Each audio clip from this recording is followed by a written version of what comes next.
Dear ex, naalala mo pa ba nung mahal pa natin ang isa't isa? Kadiri, no?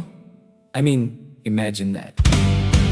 Ikaw ang good morning ko, ikaw ang good night ko, ikaw ang dahilan kung bakit nakangiti ako sa cellphone. Grabe, ano bang tumama sa utak ko noon?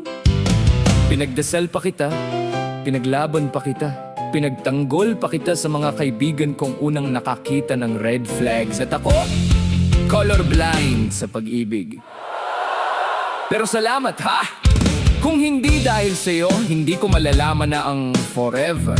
Pwede palang tumagal ng 3 buwan at ang I love you! minsan promotional offer lang. So, here's to us. Sa mga pangakong nalusaw, sa mga binurang chat at sa mga ala-alang ngayon, nakakatawa na lang balikan. Dear ex! Naaalala mo pa ba nung mahal pa natin ang isa't isa? Kadiri talaga. Pero thank you, at least ngayon, maganda na ang music at natapos na ang maling kanta natin.